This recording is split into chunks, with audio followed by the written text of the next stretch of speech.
Shalom, shalom, bien-aimés dans le Seigneur. Soyez tous richement bénis. Alléluia.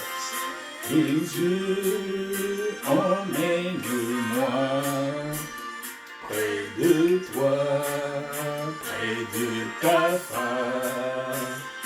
Jésus, emmène-moi près de toi, près de ta face. Je te loue, je t'adore, je célèbre, roi de mon cœur. Je te loue, je t'adore, je célèbre, roi de mon cœur. Tu mérites, Yahweh, ma louange, mon adoration. Tu mérites, Yahweh, ma louange, mon adoration. Jésus, emmène-moi près de toi, près de ta face. Jésus, emmène-moi près de toi, près de ta face. Je te loue, je t'adore, je célèbre, roi de mon cœur. Alléluia, je te loue. Oh oui, sois loué, papa, sois glorifié, sois magnifié, sois exalté. Le roi des rois, le Seigneur des seigneurs. Aucun autre Dieu n'est comparable à toi. Aucun Dieu n'est comme toi. Reçois encore une offrande de louange et d'adoration ce jour. Parce que tu es Dieu. Merci encore, Seigneur Jésus-Christ, pour tout ce que tu ne cesses de faire dans ma vie. Alléluia, sois loué, papa. Tu mérites ma louange. Alléluia, ma louange, mon adoration. Béni sois-tu, Jésus. Oh, alléluia, gloire à toi, Jésus. Oh, papa, reçois mon offrande de louange et d'adoration encore ce jour. Oh, toi l'incomparable, l'insondable, aucun autre Dieu n'est comparable à toi. Oh, que toutes les nations te louent, que toutes les nations t'adorent. À toi la gloire pour l'éternité. Oh Seigneur Jésus-Christ, toi qui t'es dépouillé de ta gloire, tu as pris ma place à la croix du Golgotha. Reçois encore mon offrande de louange et d'adoration. Oui, comme les 24 milliards, je veux encore te louer, t'adorer, parce que tu es digne, Seigneur Jésus-Christ, d'être loué, d'être adoré. Tu as reçu la couronne de gloire. Oh oui, Jésus. Alléluia, alléluia, alléluia. Oui, tu as créé toutes choses. C'est par ta volonté qu'elles existent. Nous sommes créés pour t'adorer. Oh mon Dieu, mon roi. Alléluia. Reçois encore une offrande de louange et d'adoration. Oui, emmène-moi près de toi, Seigneur Jésus-Christ. Oh, pour contempler ta gloire, pour contempler ta magnificence. Que mon offrande monte jusqu'au 3e ciel, que cela traverse le 1er ciel, le 2e ciel, que mon offrande d'adoration arrive au trône de gloire. Oh, à toi la gloire, Seigneur Jésus-Christ, je te loue, je t'adore, je célèbre ta magnificence. Aucun autre Dieu n'est comparable à toi. Oh, que ton règne vienne maintenant, Seigneur Jésus-Christ. Que ton règne vienne maintenant, Seigneur Jésus-Christ, en ce lieu. Oh, Seigneur Jésus, que tu prennes la première place, que je sois effacé durant ce moment d'exhortation, que toi seul, oh Dieu Tout-Puissant, que tu sois l'alpha et l'oméga pendant ce moment d'exhortation. À toi seul la gloire, que je m'efface, Seigneur Jésus-Christ, et que toi seul, que tu prennes la première place. Oui, tu mérites ma louange, mon adoration. Oh, parce que je suis créé pour t'adorer. À toi la gloire, papa. À toi la gloire, papa. Alléluia. Oh, gloire à toi, Seigneur Jésus-Christ. Toi qui étais au commencement, et la Bible déclare qu'au commencement était la parole. Et la parole était avec Dieu. Et la parole était Dieu. Toutes choses ont été faites par toi. Et rien de ce qui a été fait n'a été fait sans elle. En elle était la vie, et la vie était la lumière des hommes. Cette parole est venue après sur cette terre. Elle a été avec nous. Elle a vécu avec nous. Elle connaît ce que les souffrances de cette nature adamique. Et cette parole a pris ma place à la croix du Golgotha. Elle s'est fait pécher pour moi. Oh, après par la suite, elle a reçu la couronne de gloire. La couronne de gloire. Et elle reviendra après chercher son église glorieuse, sans tache ni ride, irrépréhensible. À toi la gloire, Seigneur Jésus-Christ, pour l'éternité. Alléluia, alléluia. Oui, digne es-tu, papa. Digne es-tu, papa. Oh, digne es-tu, roi de gloire. Digne es-tu. Oh, digne es-tu, roi des rois. Digne es-tu. Oh, digne es-tu, roi des rois. Digne es-tu. Alléluia. Alléluia. Gloire à Jésus. Gloire à Jésus. Il est tellement merveilleux, notre Dieu. Il fait tellement des choses dans notre vie. On peut le louer, l'adorer. Quand tu es un adorateur, tu peux l'adorer tout le temps, sans te lasser. Alors, bien-aimés, nous venons de suivre là un cantique de l'armée de louange. Et ce sont nos servantes de l'armée de prière et de délivrance, dépouillées de corps, âme et esprit, qui chantent ce cantique. Tu mérites mon adoration.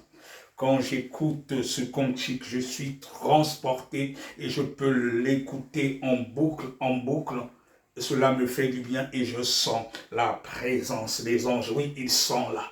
Ils sont là, les anges. Parce que notre Dieu, il siège au milieu de la louange et de l'adoration. Bien-aimés, même dans les chants, il faut faire très attention. Même dans les chants chrétiens, les soi-disant chants même de gospel, il faut faire très attention. Quand vous écoutez des chants, même dans le milieu gospel, il y a des chants qui ne glorifient pas Dieu. Ce n'est pas parce qu'on dit Jésus que cela glorifie forcément Dieu, non.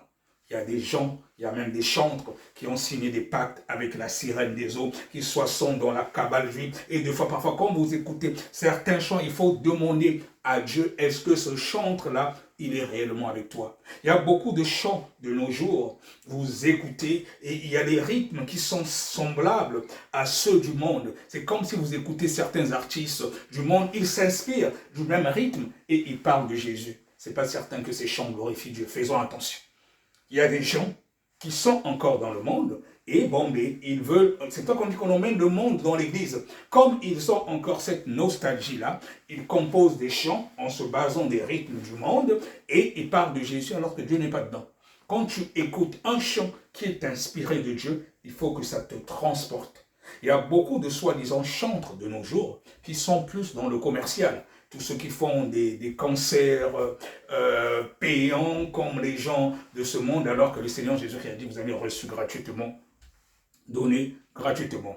On va peut-être me dire, oui, mais c'est sans travail et tout, je suis désolé, la parole de Dieu, on l'a reçue gratuitement, on va donner gratuitement. Si ton chant que tu as composé, c'est pour emmener des gens au ciel, Dieu va susciter des hommes d'affaires chrétiens qui vont justement t'aider à évangéliser. Voilà. Tu ne vas pas faire justement des chants maintenant pour chercher à te mettre plein les poches. Non, on ne vient pas à Dieu parce qu'on veut s'enrichir. On ne prêche pas la parole de Dieu parce qu'on veut s'enrichir. On ne chante pas pour Dieu parce qu'on veut s'enrichir. Ça veut dire que tu n'as rien compris.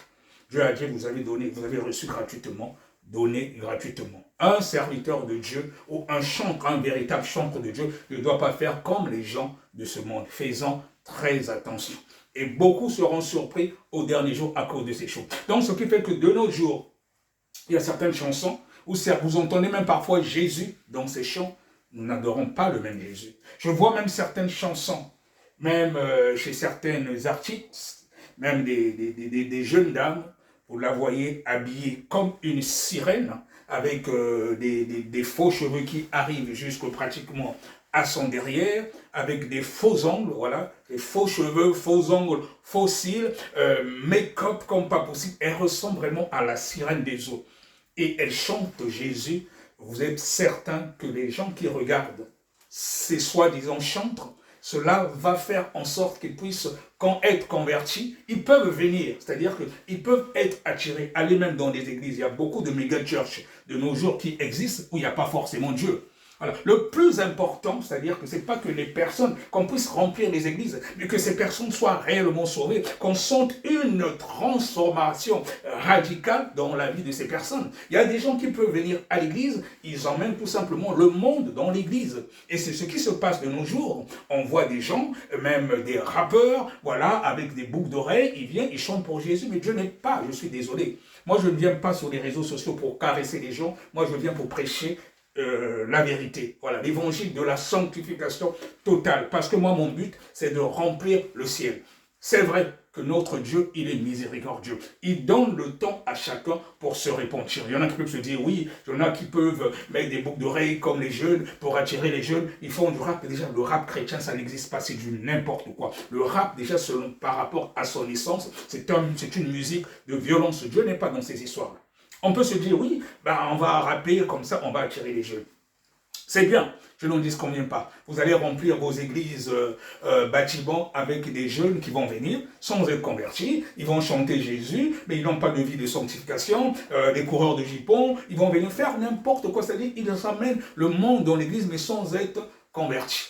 Maintenant, ce qui va se passer, mon frère, ou bien toi, pasteur qui m'écoute, et si le Seigneur Jésus-Christ venait aujourd'hui, tu n'auras rien fait. C'est là où il faut faire attention. Il est dit dans la Bible que le Seigneur Jésus-Christ viendra comme un voleur.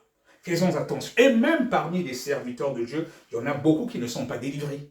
Il y en a qui ne sont pas délivrés. Nous, au sein de la mission armée de prière et de délivrance, il nous arrive de délivrer même des pasteurs, des serviteurs de Dieu. Parce qu'il y en a qui ne sont pas délivrés. Il y a des serviteurs de Dieu qui ont le Saint-Esprit autour d'eux, mais ils ne sont pas remplis du Saint-Esprit. Quand tu es un serviteur de Dieu, tu es encore, par exemple, dans la vie d'adultère, tu es dans la vie d'ivrognerie, tu es dans la masturbation. Il y en a beaucoup de serviteurs de Dieu, même des bishops, ne vous leurrez pas, qui regardent des vidéos pornographiques, mais tu n'es pas délivré. Et quand c'est comme ça, ça veut dire qu'il faut que tu passes à la délivrance. Un serviteur de Dieu qui est délivré, il met carrément une croix avec le monde. Un serviteur de Dieu qui est délivré ne peut plus vivre dans le péché. Si tu es serviteur de Dieu, servant de Dieu, tu vis encore dans le péché, ça veut dire qu'il y a quelque chose qui ne va pas. Il faut que tu passes à la délivrance. Ce n'est pas parce que tu prophétises, voilà, on peut prophétiser aussi avec l'esprit de Python. Faisons attention. La Bible, elle est claire, rien de souillé ne rentrera au ciel. Au commencement était la parole et la parole était avec Dieu. Si nous prenons nos Bibles, nous lisons dans le livre d'Osée, c'est une exhortation tout simplement. Osée 4, le verset 6, il est dit, nous lisons la parole de Dieu avec révérence, mais mon peuple est détruit parce qu'il lui manque la connaissance. Mon peuple est détruit parce qu'il lui manque la connaissance. Puisque tu as rejeté la connaissance, je te rejetterai et tu seras dépouillé de mon sacerdoce. Puisque tu as oublié la loi de ton Dieu, j'oublierai aussi tes enfants. Mon peuple est détruit, faute de connaissance.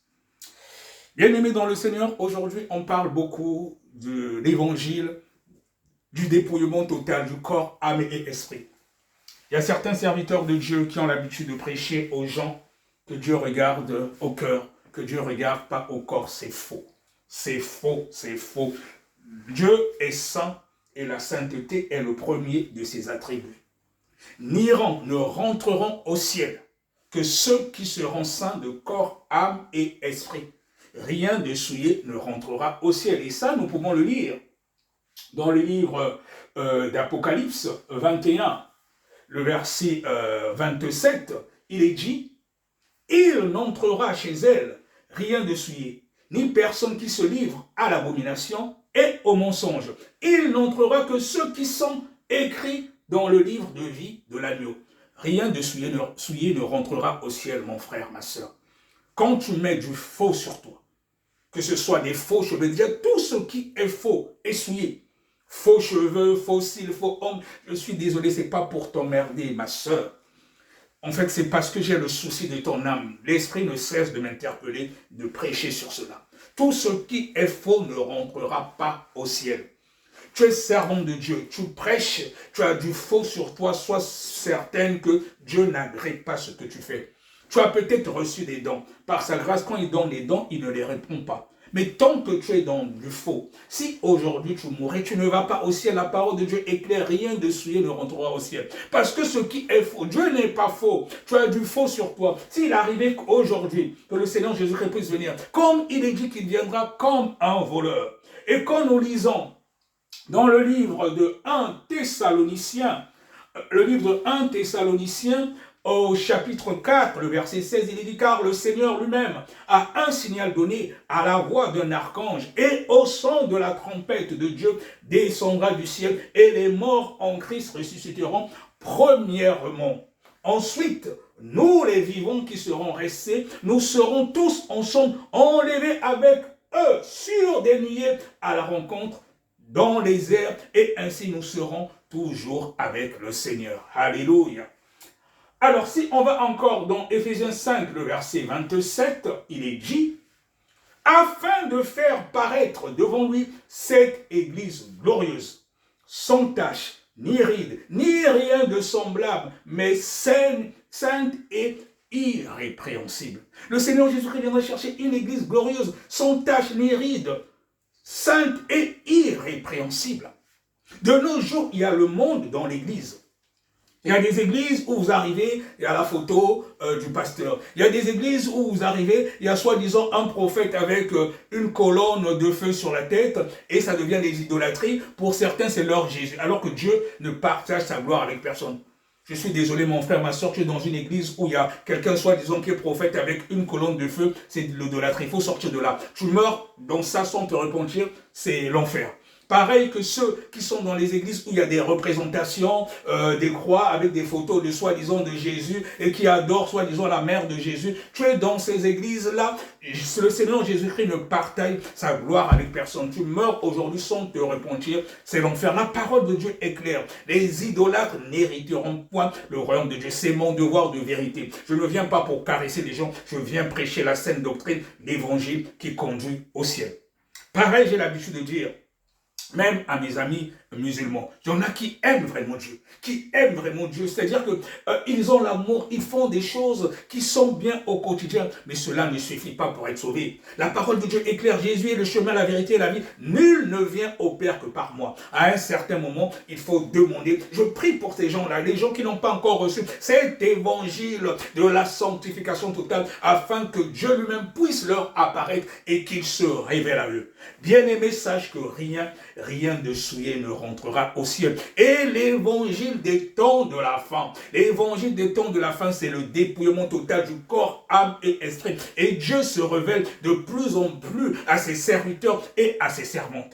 Je peux savoir, je peux comprendre que c'est pas facile même pour toi, ma soeur. Tu crois que peut-être je viens pour t'emmerder. Non, ce que je prêche, moi-même, je le mets en pratique. Moi-même, je me suis dépouillé de pas mal de choses. Ce n'est que comme ça que tu peux atteindre un certain degré de consécration. Moi qui vous parle, je n'arrêtais pas de manger au vin. Je mangeais tous les jours au vin et je prenais des liqueurs tout le temps comme apéritif, comme du champagne et tout. Mais depuis que mon Dieu m'a dit que j'étais un sacrificateur, il m'a dit de me séparer de toutes ces choses-là. Ça va bientôt faire presque 3 ans que je n'ai plus une seule goutte d'alcool dans mon sang. Avant, je cherchais des versets bibliques, je disais oui, il est dit, ne vous enivrez pas d'alcool, mais soyez remplis du Saint-Esprit. En quoi je fais un péché? Moi, le Saint-Esprit m'a convaincu que j'étais un sacrificateur, que je ne pouvais pas mettre une seule goutte d'alcool dans mon sang. Quand tu veux atteindre un certain degré de consécration, tu es obligé de te séparer d'un certain nombre de choses. Les ténèbres ne peuvent pas se mélanger avec la lumière, ce n'est pas possible. Ce qui se passe aujourd'hui, c'est quoi?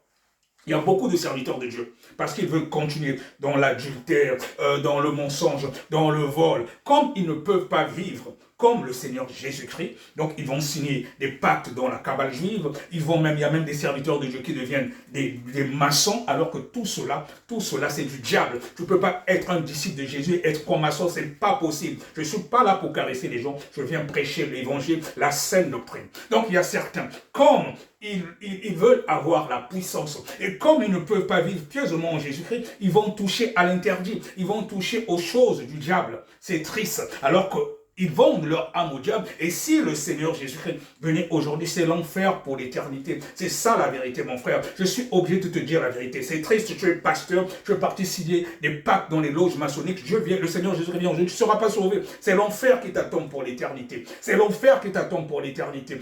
Toi, ma soeur, pareil, tu vas signer des pactes avec le diable pour remplir ton église. Vous avez des contrats avec la sirène des eaux, voilà, qui vous envoie des âmes, parce que vous voulez tout simplement remplir vos poches avec des djinns. C'est triste, mais pour des plaisirs éphémères de ce monde. Mais est-ce que tu penses à ton âme pour l'éternité?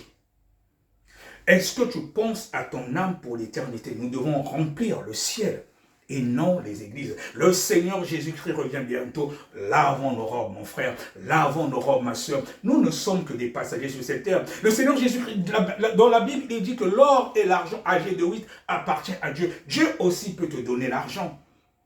Il n'est pas interdit d'avoir de l'argent. Mais pour nous, les serviteurs de Dieu, nous ne devons pas être esclaves de l'argent. C'est l'argent qui doit être notre esclave. L'argent, l'or et l'argent appartiennent à notre Dieu. Mais nous ne devons pas être esclaves d'argent. Dieu peut aussi te bénir quand tu es son serviteur, mais à condition que cet argent soit une source de bénédiction pour les autres et que cet argent ne puisse pas te conduire en enfer. Ma sœur servante de l'Éternel, toi qui mets du faux sur toi, quand on te regarde, à première vue, oui, quand on regarde avec les yeux charnels, tu es belle, tout ça, avec des faux cheveux, faux ongles. Mais quand on a les yeux spirituels, mais tu ressembles à rien.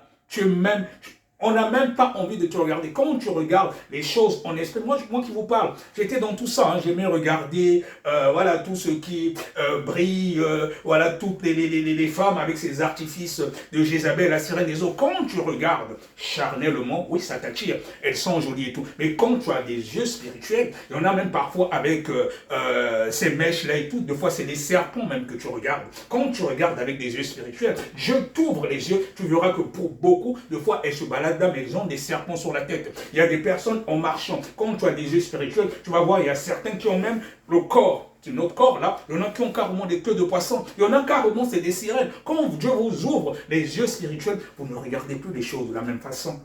Une servante de l'Éternel doit être naturelle. Une servante de l'Éternel doit être naturelle, doit se dépouiller d'un certain nombre de choses. Tu es servante de l'Éternel. Tu dis que Dieu te parle. Tant que tu n'es pas dépouillé d'un certain nombre de choses, à un certain moment, je suis presque certain que le diable aussi te parle. Il faut faire très attention. Je ne suis pas là pour t'emmerder, ma soeur, mais si tu n'as pas encore reçu la révélation de l'évangile, de la sanctification totale du corps, âme et esprit, prends même un moment de jeûne. Demande à Dieu, est-ce que ce que ton serviteur dit là, est-ce que c'est réellement cela? Je ne suis pas là pour t'emmerder. Moi, mon souci, c'est que tu ailles au ciel. Et tu peux même prier aussi Dieu. Tu peux demander, est-ce que moi, je suis un serviteur de Dieu? Tu peux faire aussi la même chose lorsque tu vas dans l'église où tu pars. Tu peux demander, est-ce que ton pasteur est réellement un serviteur de Dieu? Et quand tu cherches réellement Dieu, en vérité, Dieu va te le révéler, ma soeur. Dieu va te le révéler, mon frère. Je ne suis pas là pour t'emmerder, non. Moi, mon but, c'est que nous soyons tous sauvés. Quand le Seigneur Jésus viendra, que nous soyons tous enlevés. Moi, on m'appelle beaucoup dans certains groupes, que ce soit sur WhatsApp et tout. Viens, tu vas prêcher chez nous, machin, on a suivi un certain nombre de tes prêches. Je fais toujours attention parce que tu peux suivre une partie des prêches, mais quand on rentre en profondeur, par exemple là encore, je suis sorti même d'un groupe WhatsApp où j'avais été invité, la personne a tellement insisté, mais quand j'ai commencé à prêcher l'évangile de la sanctification totale, j'ai senti que ça dérangeait les gens. Parce qu'il y a certains pasteurs qui n'aiment pas prêcher l'évangile de la sanctification totale du corps, de l'âme et de l'esprit, parce qu'ils se disent qu'ils vont perdre des âmes. Mais on n'est pas là pour les âmes. Les âmes ne sont pas à nous. Les âmes sont au Seigneur Jésus-Christ. Nous devons devons insister sur le ciel. Notre but en tant que serviteur de Dieu, c'est de conduire les âmes au ciel. Or, pour beaucoup de pasteurs de nos jours, ils veulent remplir les églises avec des âmes pour prendre les dîmes et s'enrichir. Mais c'est des gens qui n'ont rien compris. Beaucoup rendront des comptes à Dieu à cause de cela. Et donc, du coup, parfois, on m'invite. C'est pour ça que j'évite d'aller dans des endroits où forcément je sens que on n'est pas... C'est-à-dire, comme il est dit que deux personnes ne peuvent marcher ensemble sans se concerter avant. Parce qu'après, il arrivera un moment, quand je vais commencer à prêcher la vérité, ça va déranger certains. Il m'arrive deux fois des gens pour qui je priais même à distance, qui sont bien parfois des fois en Afrique. J'en vois par exemple un audio, il commence à avoir des manifestations et tout, parfois même des esprits de mort, parfois qui s'en vont et tout. Il dit, ah bah viens, viens, tu seras dans notre groupe, on va commencer à prier ensemble. Je me méfie toujours parce que tu es dans des groupes où vous n'avez pas forcément le même esprit. C'est bien beau, je peux prier pour quelqu'un et tout, qu'il y ait des manifestations et tout, les démons sont morts. Ça, c'est donné à tout enfant de Dieu. Quand tu commences à marcher par la sanctification totale, voilà, tu deviens puissant parce que c'est le Seigneur Jésus qui est en toi. C'est pas toi qui fais, mais c'est le Seigneur Jésus qui est en toi. Donc quand tu parles, rien que ta simple parole, ça fait fuir les démons. Tu n'as pas besoin d'aller, je sais pas, en Israël, prendre des choses dans la cabale juive, aller, je sais pas, dans les loges maçonniques. Non, il suffit de vivre pieusement en Jésus-Christ. Tu deviens puissant parce que c'est le Seigneur Jésus qui vit en toi. Tu n'as pas besoin de toucher à n'importe quoi. Mais l'onction ne doit pas nous tromper. Tu peux prêcher, les gens tombent et tout ça, mais ce n'est pas ça qui va te sauver. Ce qui nous sauvera, c'est déjà l'amour. Nous devons faire montre du fruit de l'esprit au quotidien. Quand on te donne, on doit sentir que tu as la marque de Christ Jésus. C'est ça qui doit nous sauver, mon frère, ma soeur. C'est pas parce que tu délivres les gens, c'est pas parce que quand tu pries, les gens tombent et tout ça, c'est rien. Si tu n'as pas reçu Jésus-Christ en vérité dans ta marche au quotidien, on ne voit pas que tu fais montre du fruit de l'esprit, tu n'as rien compris. Le plus important, c'est de remplir le ciel et non les églises. Donc notre but, notre leitmotiv, comme il est dit dans Matthieu 28, 19, de faire des nations des disciples. Et il est dit aussi que cette bonne parole du royaume sera prêchée dans tout le monde entier. Après viendra la fin. La bonne parole du royaume, l'évangile des temps de la fin, c'est la sanctification totale. C'est la sanctification totale. Rien de souillé ne rentrera au ciel. C'est la sanctification totale. Nous devons être sanctifiés parce que notre Dieu est saint et la sainteté, c'est le premier de ses attributs. Et avant de rentrer au ciel, nous devons déjà commencer à être saints sur cette terre. Notre corps est le temple du Saint-Esprit. Dieu n'habite pas dans un temple fait de main d'homme. Donc déjà par rapport à notre corps, il ne doit pas être souillé, il doit être dépouillé de tous les artifices qui ne glorifient pas Dieu. Parce que nous sommes créés à l'image de Dieu. Nous sommes créés à l'image de Dieu. Nous devons être des instruments de sa gloire, rien qu'en étant déjà sur la terre, comme cela nous impactons déjà. Et c'est cela qui emmène en nous la puissance. Comme disait l'apôtre Paul, si je vis, ce n'est plus moi qui vis, mais c'est le Seigneur Jésus qui vit en lui. Nous sommes puissants, c'est parce que le Seigneur Jésus qui vient justement habiter en nous. Mon frère, ma soeur, tu n'es pas obligé d'aller signer des trucs, d'aller en Israël, aller prendre, je ne sais pas, des huiles, je ne sais pas, d'onction. Il y en a des bains de ceci, de cela. Il y en a qui vous donnent, il y en a qui vous disent de dresser des hôtels chez vous à la maison. Ils vous demandent de l'argent pour ceci. Alors que la parole de Dieu est simple. La parole de Dieu est simple. Du moment que nous vivons pieusement en Jésus-Christ, nous respectons les commandements de Dieu, tu l'acceptes comme ton Seigneur et Sauveur, je te garantis, mon frère, ma soeur, tu seras puissant. Quand tu pries pour quelqu'un, rien que parfois même une simple parole, ça fait trembler les démons. Et c'est cela, c'était comme cela à l'époque du temps des apôtres. L'évangile des temps de la fin, c'est de ramener le peuple de Dieu à l'époque de l'Église, quand l'Église a commencé, au temps des apôtres. Et c'est comme cela que nous devons vivre.